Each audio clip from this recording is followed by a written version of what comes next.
దేహము విదేహము ఈ రెండిటి మధ్య ఉన్నటువంటి తేడా ఏంటో తెలియజేస్తారా? దేహము విదేహము. దేహము అని అంటే మనందరికీ తెలిసినటువంటిదే శరీరము. శరీరం లేకపోవటాన్ని విదేహము అని అంటారు. ఈ రెండు కూడా జీవుడికి సంబంధించినటువంటివే. అయితే ప్రతి వాళ్ళం కూడా ఈ రెండు స్థితుల్ని మనం ఎదుర్కొంటాం. దేహం ఉన్నప్పటి స్థితి, దేహం లేనప్పటి స్థితి. ఈ రెండింటిని గురించి కూడా జీవుడు అనేటువంటి వాడు ఆలోచించుకోవాలి అని చెప్తూ కఠోపనిషత్తు చక్కటి ప్రబోధం చేసింది.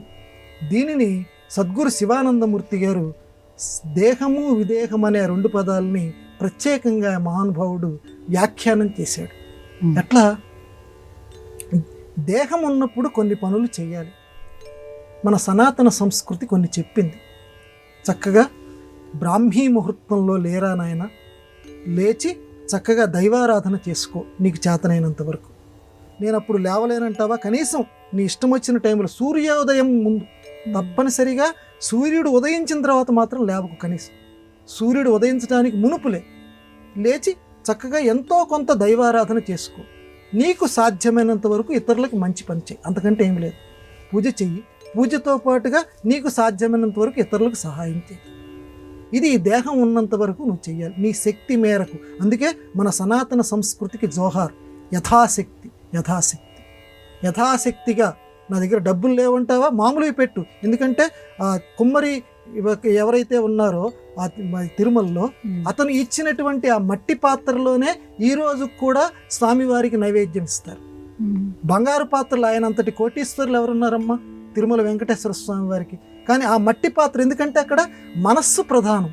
ఆ భక్తుడి మనస్సుని ఆధారం చేసుకునే ఆయన స్వీకరిస్తున్నాడు.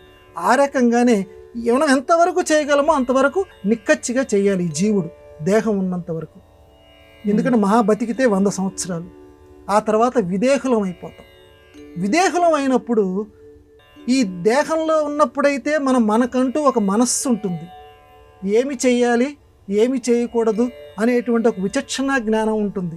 ఎవరన్నా పెద్దవాళ్ళు చెప్తే వినగలిగేటువంటి చెవులు ఉంటాయి. కానీ ఒక్కసారి మిత్రమా ఆలోచించుకో, ఈ శరీరాన్ని విడిచిపెట్టిన తర్వాత ఎన్ని 100 సంవత్సరాలు నువ్వు విదేహుడుగా ఉండాల్సి వస్తుందో, మళ్ళీ జన్మ ఎప్పుడు వస్తుందో లేదో నీకు తెలియదు. ఈ దేహంలో ఉన్నప్పుడు చేయవలసినటువంటి పనులు కొన్ని మిగిలిపోతాయి. అయ్యో అప్పుడు చేయలేకపోయానే అని నువ్వు చాలా తల్లడిల్లుతావు. చాలా అయ్యో ఇన్ని చేయలేకపోయానే అని చెప్పి. కానీ తల్లడిల్లినా నీకు చేయటానికి చేతులుండవు, కాళ్ళుండవు విదేహుడికి. జీవుడికి మాత్రం తాను జీవుడు, తను ఈ జన్మలో అనుభవించి వచ్చాడు అన్న జ్ఞానాన్ని మాత్రం దేవుడిస్తాడు అంతటే. అంత తప్పించి రూపాన్ని ఇవ్వడు. రూపాన్ని ఇవ్వకుండా మన చేత చిత్రహింసలు పడుతుందన్నమాట అండి మనస్సు. అయ్యో నేను ఇన్ని 100 సంవత్సరాలు ఇలా గడుపుతున్నానే, దేహం ఉన్నప్పుడే, ఈ శరీరం ఉన్నప్పుడే నేను ఆ పని చేసుకొని ఉండవలసింది. అయ్యో వాడు వచ్చి అడిగాడు, 100 రూపాయలు అడిగాడు, నా దగ్గర నేను 10,000 రూపాయలు ఇంట్లో అట్టే పెట్టుకొని అంత కష్టంలో మా అబ్బాయికి మందులకి లేవయ్యా అని చెప్పి అడుగుతున్నాడు. దీనంగా అడిగాడు, నా దగ్గర లేవు అని అబద్ధం చెప్పాను. ఇచ్చి ఉంటే బాగుండేది కదా 100 రూపాయలు, ఇన్ని 10,000 రూపాయలు నా దగ్గర అనవసరంగా ఎక్కువగా ఉన్నాయి కదా అని ఇప్పుడు నువ్వు చింతిస్తావు. దేహం లేనప్పుడు చింతిస్తున్నావు. మిత్రమా ఆలోచించుకో. కాబట్టి దేహం ఉన్నప్పుడే అలా అని చెప్పి 10,000 నిన్ను దానం చేయమంటల్లా. 10,000లో నువ్వు ఎంతవరకు ఇవ్వగలవో అంత ఇతరులకు ఇష్టం నేర్చుకో, ఇతరులకి మేలు చేయటం నేర్చుకో, పెద్దవాళ్ళను గౌరవించడం నేర్చుకో, సనాతన ధర్మాన్ని విమర్శించకు, పరుష వాక్యాలు రానివ్వకు. సాధ్యమైనంత వరకు చక్కగా దేవాలయాలు తుడవటం ప్రారంభించు, శుభ్రపరచడం చేయి, దైవ సేవ చేస్తూ ఉండు. ఇలాంటి సత్కర్మలు ఎన్నో ఉన్నాయి. అవన్నీ దేహం ఉన్నప్పుడే చెయ్యి, లేనప్పుడు చేయటం కుదరదు. కాబట్టి దేహము విదేహం ఈ రెండిటికి మధ్య తేడాని చెప్తూ, దేహం ఉన్నప్పుడే దీపం ఉండగానే ఇల్లు చక్కబెట్టుకో అని తెలుగులో సామెతలాగా ఈ దేహం ఉండగానే మంచి పనులు చెయ్యి అని ప్రబోధం.